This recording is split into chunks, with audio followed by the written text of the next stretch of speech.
The first thing I heard was the front door handle rattling. Not knocking. Not the doorbell. The handle itself being jiggled hard, like someone testing whether it was locked. It was 11:47 at night. I know because I looked at the clock on my nightstand the moment the sound pulled me out of sleep, and I remember thinking, that's a strange time for anyone to be at my door. Then came the banging. Not a gentle knock. Not even an impatient one. This was fists against wood, the kind that shakes the frame. And then I heard her voice, my daughter-in-law, screaming, "Open the door. We know you're in there. Open it right now." I sat up in bed. 63 years old, and for a moment I felt every single one of them. My back was stiff. My heart was going too fast. I stood up slowly, pulled on my robe, and stood there in the dark for a second, trying to make sense of what was happening. My son and his wife at my door, in the middle of the night, screaming. That was the moment I understood that something had gone very, very wrong. Let me back up. Because none of this makes sense without the beginning, and the beginning doesn't look anything like what you might expect. I built my landscaping business from nothing. I want to be clear about that. When I was 24 years old, I had a second-hand truck, a used lawnmower, and about $300 in my checking account. I drove through neighborhoods in the early morning before anyone was up, and I left handwritten flyers on mailboxes. 3 clients the first month, 7 the second. By the time I was 30, I had a crew of 8 and more work than I could handle. By the time I was 50, I had 4 crews, commercial contracts, and a name that meant something in this town. I am not telling you this to brag. I am telling you this because you need to understand what that business meant to me. It was not just money. It was 35 years of early mornings and sore hands and decisions made at the kitchen table and calls taken on holidays and 1,000 moments where I could have quit and didn't. It was my life's work, and I always intended to pass it on to my son. My son. Let me tell you about him. He was a good kid. I mean that honestly, not the way people say it when they're trying to explain away something terrible.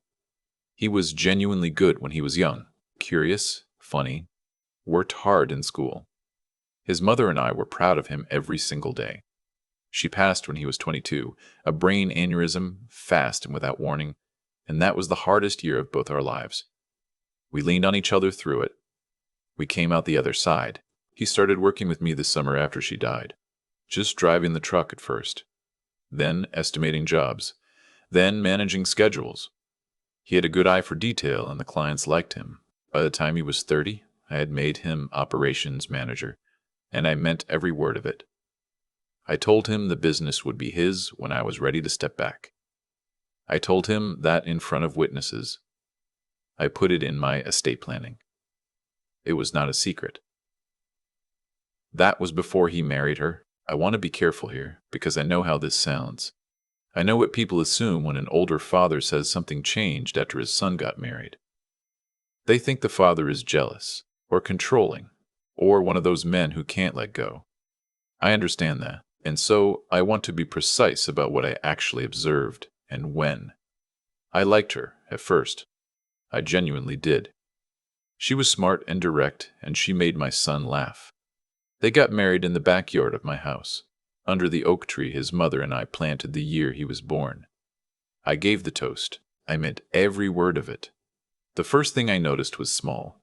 About 8 months after the wedding, my son stopped showing up to our standing Friday meetings. We had done those meetings every week for almost 8 years, going over the books, planning the upcoming schedule, talking through any problems with the crew. He started canceling. Not every time. Maybe once a month, then twice a month. Always a reason. Always reasonable, but the pattern was there. Then I noticed the decisions were being made without me. Small ones at first. A supply order changed. A crew schedule rearranged. I'd find out from one of my foremen, not from my son. When I brought it up, he'd shrug and say he thought he'd mentioned it, or that he figured I'd be fine with it, or that it wasn't a big enough deal to bother me with. I let it go, most of the time. He was operations manager. He was supposed to make decisions, but then one of my oldest clients, A family I had done work for since my son was in middle school called me directly to tell me they were not renewing their contract. I asked why. There was a pause. Then they told me that my son had raised their rate significantly, without warning, and when they pushed back, he told them they could take it or leave it. They left it. I confronted my son about it. He said the rate increase was justified by market conditions, and that they were not worth keeping if they couldn't pay fair value. I stood there and looked at him for a long moment, trying to find the person I raised in the face looking back at me. I put new contract protocols in place after that, no rate changes without my sign-off. He agreed to it. He smiled and shook my hand and said, of course, that made total sense. 6 weeks later, I found out he had done it again with a different client, through a shell company routed through a subcontracting arrangement that technically didn't require my signature. I found it in the quarterly accounting report, buried in line items. That was when I called my attorney. Her name is not important. What is important is that she has handled my business affairs for nearly 20 years, and she is not a person who panics or exaggerates. When I laid everything out for her, she was quiet for a while, and then she said, "How much access does your son currently have to the business accounts?" Full access. He had full access. I had given it to him when I made him operations manager, because I trusted him completely. How much access does his wife have? She asked next. I didn't know. It took us 2 weeks to find out. What we found was this. His wife had been added as a secondary signatory on 2 of the business accounts. Not by me. By my son. 8 months prior. She had also been listed as a consultant on 3 of the commercial contracts, drawing a monthly retainer I had never approved. And there was a separate LLC formed 11 months ago with both their names on it that had been invoicing my company for administrative services to the tune of just under $40,000 over the past year. $40,000 out of my company. For services that did not exist. I sat in my attorney's office, and I was very quiet for a very long time. She asked me what I wanted to do. I told her I needed a few days to think, and I meant that. Because what she was describing was not just theft. It was a plan. Methodical, patient, built over more than a year. And that meant my son, or his wife, or both of them together, had been looking at me across the dinner table and seeing something other than a father. They had been seeing an obstacle. I want to tell you what that feels like. I want to try to explain it. It doesn't feel like anger. At first, it doesn't feel like anything you'd expect. It feels like something very fundamental has shifted in the world, like you've been walking on ground you trusted your whole life, and you just put your foot down and found air. There was a night, during those 2 weeks, when I sat in the kitchen at 2 in the morning and I looked at a photograph on the refrigerator. My son, maybe 8 years old, in the baseball uniform I coached him in, squinting into the sun and grinning.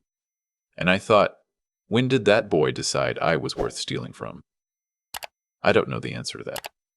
I'm not sure anyone does. What I do know is what happened next. I called my attorney back. I told her I wanted to document everything before I approached my son. She agreed. We spent 3 weeks going through every account, every contract, every filing. We brought in a forensic accountant. We found more. Not just the $40,000, when you added up the inflated invoices, the diverted contracts, the phantom consultant fees. It was closer to $112,000 over 14 months. And then I found the email. My son used a personal email account for most of his communications with his wife. But one exchange had been forwarded to his work account, his company email, which I owned and had always had technical access to, apparently by mistake. It was a thread from about 7 months earlier. His wife was writing to him about timing, about whether I had updated my estate documents, about whether they needed to move faster, about a conversation she'd had with someone she described only as the attorney, though it was not my attorney. The last line of her last email in that thread said, "He's not getting younger. We just have to be patient." I printed that email. I put it in a folder with everything else the forensic accountant had found. I put that folder in my attorney's safe. And then I did something I probably should have done months earlier. I changed the locks on the business office. I removed my son's signing authority from all accounts, and I called a contact at the county sheriff's office a man I'd known for 15 years through a civic organization we both belonged to, and I told him I might be needing to file a complaint in the near future, and I wanted to understand the process. I did not tell my son any of this. I want to be honest about why. Part of it was legal strategy. My attorney advised me not to tip my hand before everything was documented. But part of it was something else. Something harder to admit. Part of me was still hoping there was an explanation. Part of me was not ready to be completely certain about what my son was. I was certain 2 weeks later, when the lock on the office door I had changed was defeated with a crowbar at 9 o'clock on a Tuesday night, and my son and his wife walked in and removed 3 boxes of physical files. I'd know this because I had installed a security camera the week before. I watched the footage the next morning on my laptop. My son, whom I had coached in Little League and taught to drive and stood next to on the day he married, carrying boxes out of the office I built with my own hands like it already belonged to him. I called my attorney. I called my contact at the sheriff's office, and I made one more call that I will come back to. The criminal complaint was filed that afternoon. Theft, fraud, breach of fiduciary duty. My attorney walked me through each charge carefully. She asked me, more than once, if I was sure. I told her yes each time. My son and his wife were served the following week. I was not there when it happened. I had my attorney handle it. I did not want to see their faces. What I did not anticipate was the phone call I received 4 days later. It was from a number I didn't recognize. And when I answered, it was a man who identified himself as my daughter-in-law's father.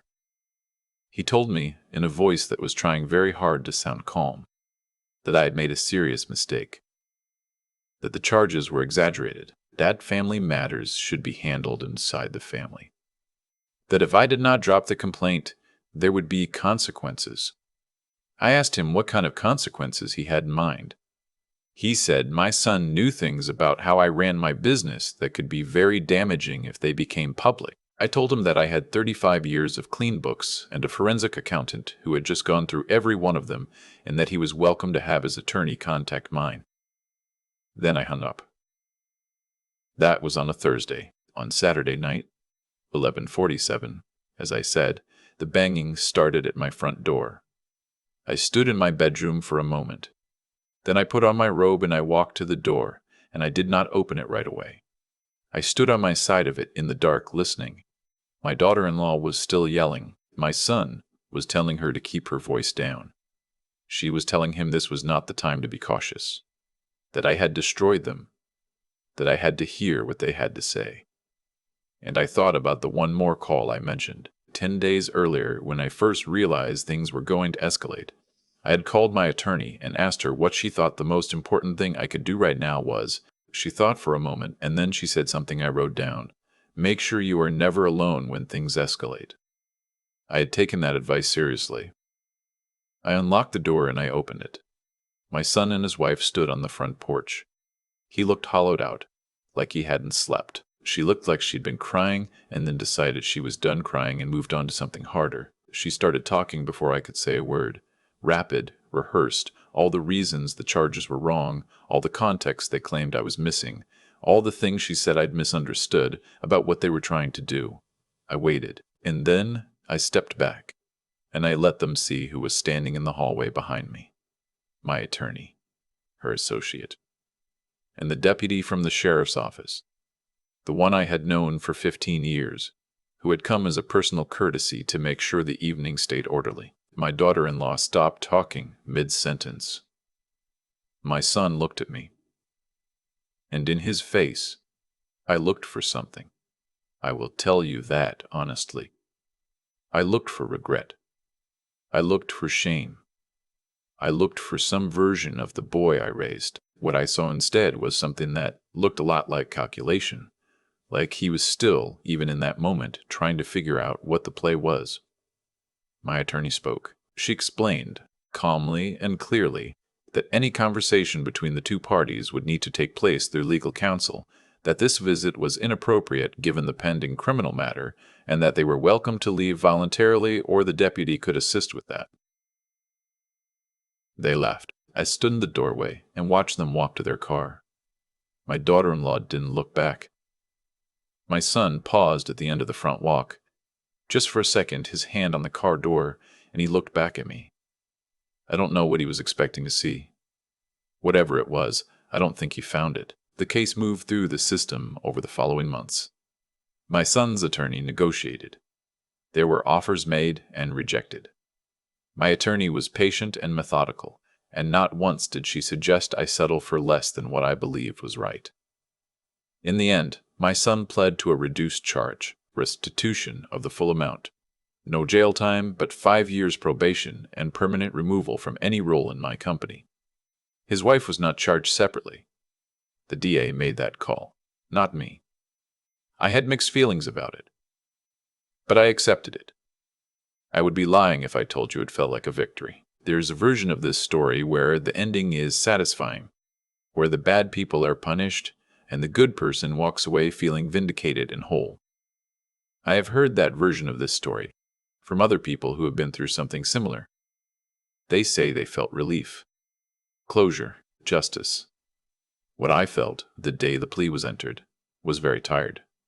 My son and I have not spoken since the night he stood at my door. He has not tried to contact me. I have heard, through someone on the periphery of my life who still knows people in his, that the marriage is struggling. I don't know what to do with that information. I don't know if it changes anything about how I feel or how I understand what happened. What I know is this. I built something. I built it with my hands and my years and my decisions and my losses. And there were many losses. And I kept building anyway. And when the person I had always intended to give it to decided that waiting for it was not enough, that I was not going fast enough, not getting out of the way quickly enough, that I was a problem to be solved rather than a father to be loved, I protected what I built. I do not know, even now, at what moment my son stopped seeing me as his father and started seeing me as an obstacle. I have thought about it more times than I can count. I have sat with it at 2 a.m, and I have turned it over, and I have tried to find the moment where something could have been different. Maybe I was too focused on the business. Maybe I gave him too much too soon. Maybe the person he married changed something in him, or maybe she just clarified something that was already there. I don't have that answer. I'm not sure I ever will. What I know is that I am still here.